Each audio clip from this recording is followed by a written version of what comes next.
Hey guys, how you doing? Eric at SoCal Cigars. So I wasn't sure if I was going to make this video or not. My fear of making this video is I don't want it to be perceived that I'm taking the situation with this, like coronavirus or any kind of a natural disaster or even a man-made disaster or any kind of a disaster lightly, because I'm definitely not. But I think that when you run into situations like this, globally or locally, that it really does cause you to reevaluate um, your situation. And because when it comes down to it, although this is a global situation, for the individual, this goes from earth down to country, down to state, down to city, down to your neighborhood, down to your house. I mean, for the individual family or person, this becomes real localized real quick, even though this is a worldwide event. So it's always going to end up bringing out to you and your family where are you at with being prepared for a situation like this, where you may have to hunker down in your house for a while, or even just not travel, or not have your kids go to school, or maybe your work gets closed down. There's a lot of things to factor in this situation. And you might be asking yourself, what in the hell does this have to do with cigars? Well, hold on, because I think it does. So if you look at the world of preparedness, now I'm not talking about doomsday preppers that are waiting for the world to come to an end because of a comet. Because we're gone anyway. Who cares? If we get wiped out, we get wiped out. So you can't be prepared for everything, but you can be prepared. And I think that's kind of what I've always been. And when you're looking at preparedness, I think there's a lot of different parts to that. And my analogy is this. If you're on an airplane and you're getting that little safety speech, what do they tell you when that mask drops if the airplane loses pressure and air? What do they say? Help yourself, then help the person next to you, or your loved one, or your child. Why are they saying that? Well, because if you're not in a position to help yourself and to maintain where you need to be, how can you possibly help anybody else? To me, that's how this ties into cigars. I think when you look at the different compartments that make up being prepared, one of those is yourself and your mentality. And I think that you still need to be able to be calm and cool and collected and focused to make good decisions. Usually when people make poor decisions, it's because they're under stress, especially stress that they're not used to or haven't trained to be able to handle. I've done a lot of different trainings throughout my life, everything from firearms to self-defense, martial arts, advanced wilderness, first aid, different kinds of first aid, all sorts of stuff. So, I've probably had the luxury of being under at least some level of stress and having to make decisions. Some obviously, you look at people in the military, they're way farther than I would ever be. And if you look at some other people, they've never had to deal with, anything other than kind of going to work and living their life. So I think it's very important that you take care of yourself so that you're able to better take care of the people around you. And for me, you've got to be able to do something that helps you relieve stress. And so that, for me, is the tie-in. So for me, in a situation like this, to be able to just come out in my backyard and have a cigar for half an hour, 45 minutes, it's probably it'll do wonders for me to de-stress, detune, to relax for a minute, so that I can go back into what I need to go into to make good decisions and stay focused.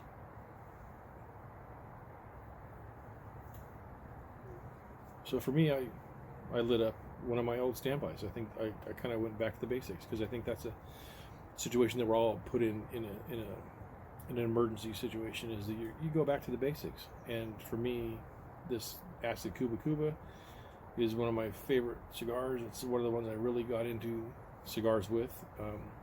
So for me, it's very comforting. And I think that's important to do whatever that is for you. For me, it's a cigar. For you, maybe it's a beer, a glass of wine. Maybe it's yoga. Maybe it's meditating. I don't know what that is for you. But I don't think it's selfish or self-serving to say, hey, you know what? With whatever's going on in the world or locally, I need to be able to be sharp, and I need to be able to make good decisions. And so I think you need to also take care of yourself. And to me, if that means de-stressing a little bit so that you can make better decisions, there's nothing wrong with that. So that being said, you know, I was a little concerned about making this video, but I also felt it was important because I want to get a certain message out. And it's not, you know, the message isn't, hey, go have a cigar because the world's falling apart. That's not my message. And I want people to really understand that I don't take this lightly at all.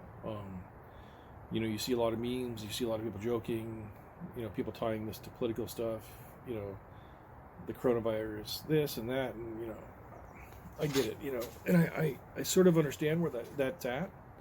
I think that a lot of people under stress, they have to, as some kind of a self-preservation method, they make things light, or they joke about things that are a lot of times very serious, but it's more of a coping mechanism. So I think I think there's people that are going to be that way. I think there's probably people that are just insensitive. I get that too. I think there's also people on the other side that take it too serious, and not too serious. Maybe that's not the right way to say it. I think they take it more serious than is justified. You know, I'm a firm believer in facts and data. So rather than watching the news and flipping out, I would rather listen to scientists, professionals, healthcare professionals, and see what they have to say so that I can maybe better gauge my reaction. You know, for example, I know I posted something on Facebook the other day that I didn't even mean to be offensive at all, and really bothered one of my friends because he knew someone whose loved one had passed away from the coronavirus. So for him, it was very personal, and he, even though what I posted wasn't even, it was pretty lighthearted, but it wasn't offensive to me at the time. It really made him upset, and so I felt bad about that. And I did reevaluate, you know, that hey, you got to understand that, you know, everyone's going to be in a different situation with things like this, and you know, you got to be really sensitive to the people around you, and you're not really sure what they're going through versus what you're going through. So so I do get where some people, even myself included, sometimes will try to make light of things so that you don't, so they're not seeming so serious because they are so serious, if that makes sense. But you know, got to be careful because there's people in China that are dying. There's, you know, people in Europe that are being locked down right now. I know Denmark is closed up. You know, Italy's having a horrible time of it. You know, for me, living where I live in the U.S. and California, luckily for us at this point, we've got a low number of cases. And my work is still open. My kids are still, their school's actually shut down for the next 2 to 3 weeks. So it's, you know, it's affecting us a little bit here. Obviously, nothing like it's affecting people in other countries, especially like China. But again, we all have to react to, like I said, this all goes from global down to very personal for each one of us. So each one of us has to react to our current situation. So for us right now, what's happening is the stores are depleted because people are panicking and hoarding, which is, I think, horrific to do. I understand you need the supplies you need, but hoarding supplies that are making it so that other people can't get them is wrong. I think everyone needs to maintain a level of civility so that we can all get through this together, because in the end, we all are neighbors. We all are, you know, should actually at a time like this be coming together and looking out for each other, not like I'm going to beat the crap out of you to get that extra bag of toilet paper. That's, you know, I think that's ridiculous, but I'm seeing it here. Any of the stores around my house right now, there's no water, there's no toilet papers, no paper towels. You know, my mother was at the store the other day and she texted me and said, there's no this, there's no this. I mean, she must have listed 25 things that there was none of. And people were about to kill each other just to get the most basic stuff. So that's kind of what I wanted to do with this video, was I think there needs to be a balance between being rational and panicking, I think there needs to be a balance between hoarding and being prepared. I think there's a balance between being a doomsday prepper and being prepared. And I don't want anyone to feel guilty because they still want to come out and have a cigar or a glass of wine or whatever you need to do to make sure that you're keeping your mind good. Because that's when you're going to make mistakes, is when you're stressed out and overly stressed out about a situation. So here's just my suggestions from what I've experienced. So here's kind of what I do. I think about, first of all, think about where you live and what's most likely to happen. So for me, I live in California. Earthquakes, flood, fire. I can tell you that's the three. That's what we deal with. So I'm talking too much. I can't even keep my own cigar lit.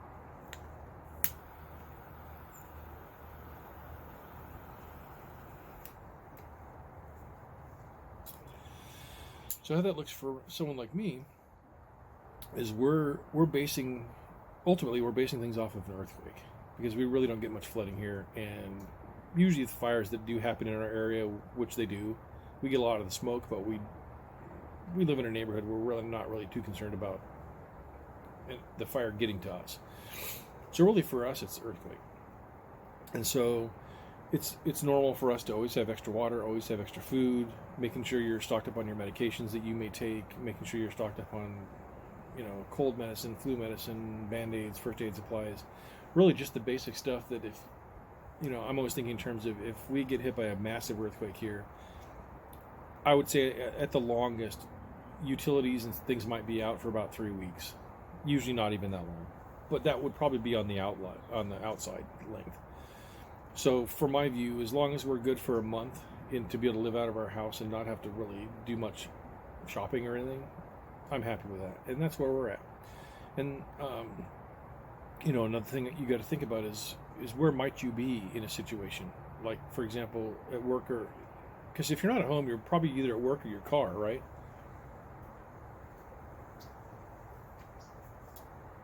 So for me, I have a go bag in my car, or what they call like a 72-hour bag. So I can pretty much live out of my truck for about 3 days. And then I've got a backpack that I carry that's kind of like my to-go bag, or what they call like an everyday carry bag. And that has, well, for me, very advanced medical supplies for, everything, trucks, sucking chest wounds, tourniquets. I carry a pretty robust trauma bag. And, if anyone's actually interested in seeing that stuff, I could always make a video on what I carry, just if you're interested. I know this is my cigar channel, and it's the only channel I have, so I don't want to start making random videos. That's why even this one, I wasn't sure whether I was going to do this or not. But I think it's just important to, at least, if I can give out any information where you might say, wow, I never thought about that, I should do that, then I'm glad I made it. So anyway. But so I've got my carb bag for 3 days, which carry, the different supplies I need. And I've got a bag I always throw over my shoulder, like a backpack that's got medical supplies and water, nutrition bars, a little umbrella, just the basic stuff, so that if you're out there, especially like a knit cap and a sweatshirt, if you don't want to be caught cold, you just got to just keep in mind an emergency could strike anywhere you're at. And so if it's usually your house, car, or work, make sure you're good to go in those 3 places at least.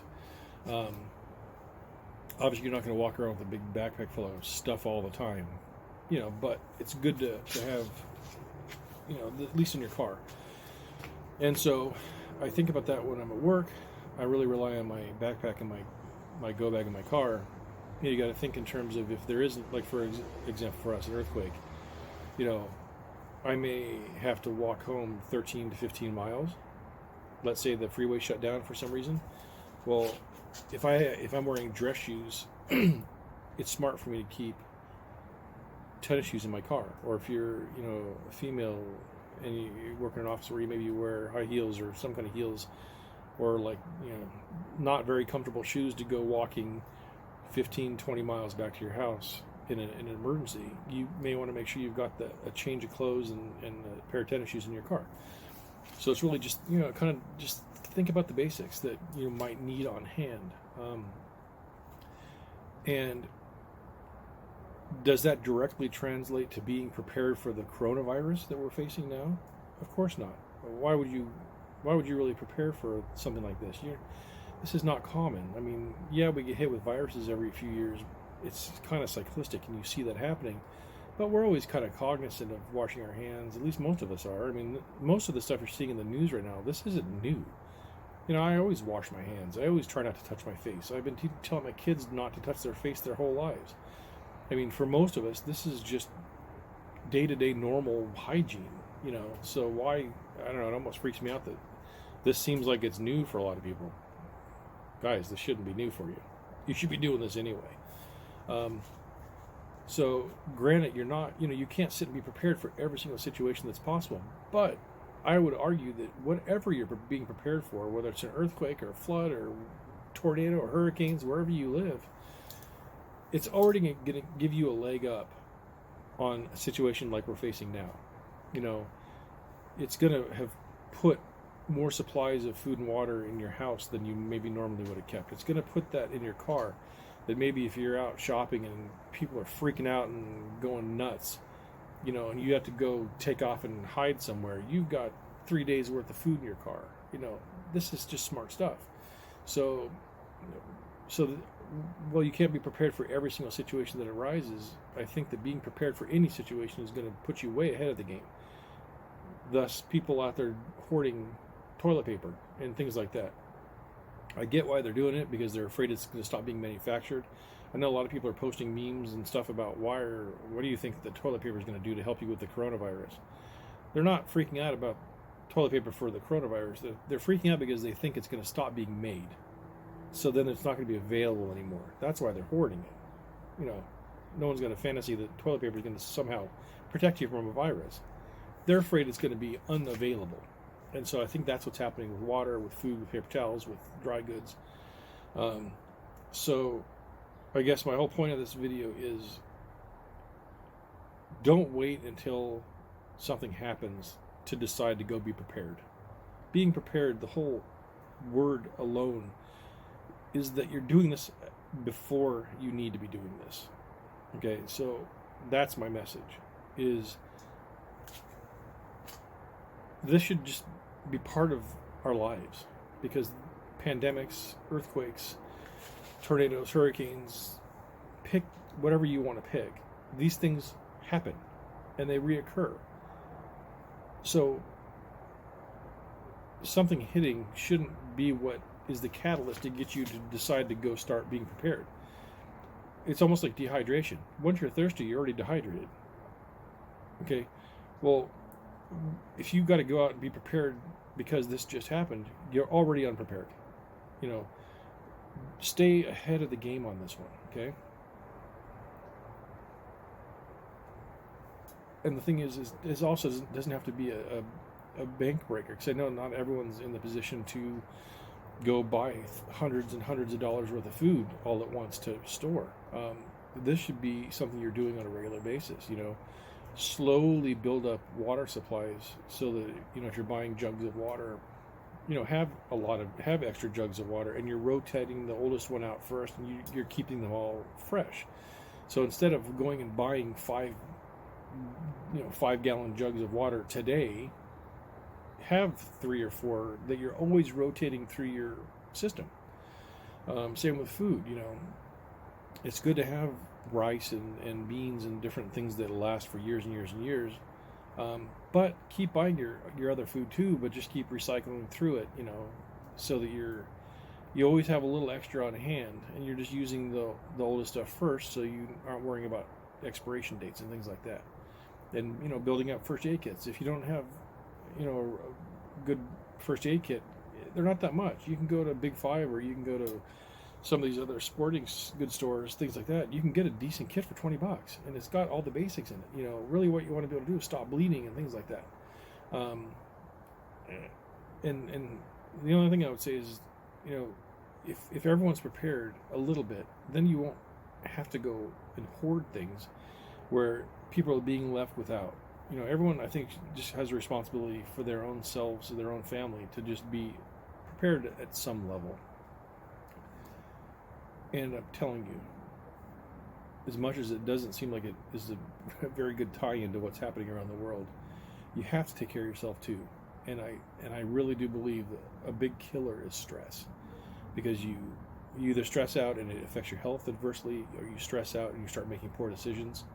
I think stress, if you look at really what's happening in these supermarkets where people are ripping toilet paper packs out of each other's hands, it's because they're stressed. They're overly stressed, and they start acting like animals. And I think that you need to maintain all these different layers of preparedness.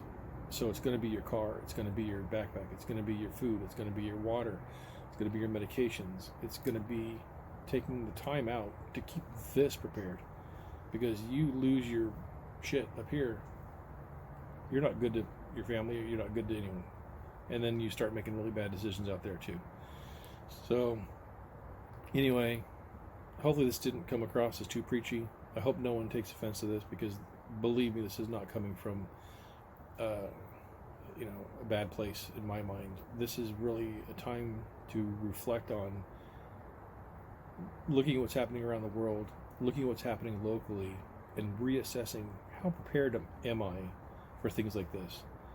And don't forget that you have to take care of yourself, and that, again, if that means have that cigar, go have it. Detune for half an hour, 45 minutes. Smoke that cigar, have that glass of wine, have that shot of whiskey, read a book, meditate, do yoga. I don't care what you do, but whatever your thing is, don't forget to do that too, because that's important to keep you de-stressed, so that you're able to make good decisions and you can stay calm, cool, and collected through adversity. That's part of this. I think the mental game's a big part of it. Obviously, the physical part of the supplies is a big part too, because without those, you're screwed. But I think you've got to keep your brain sharp, and you've got to keep the stress level low, because that's really what causes a lot of the problems. Anyway, stay safe out there. Be prepared. If you're not prepared, don't panic. Just take this as a starting point of where you want to become more prepared, so down the road, when something strikes like this again in the future, because you know that it will, you can slowly start building up to where you're not going to have to panic and freak out. You can just go, hey, you know what, this is a horrible situation, and I'm kind of ready for it. And so just, do the things you need to do. Do this if it's going to help you stay mentally calm and sharp and stress-free as much as possible, so you can really, stay level. Okay? Anyway, stay safe. Wash your hands. Don't touch your face. Cover your mouth when you cough. Really, let's just go back to the basics of hygiene. Be good to your neighbors. Be good to your family. If you're going to the store, offer to pick something up for someone who's older that maybe doesn't want to go. This is the time to shine. This is the time to be good humans. This is the time to be good neighbors, globally, locally. Okay? And still have that cigar. Eric at SoCal Cigars. Stay safe, guys, and I will see you on the next video.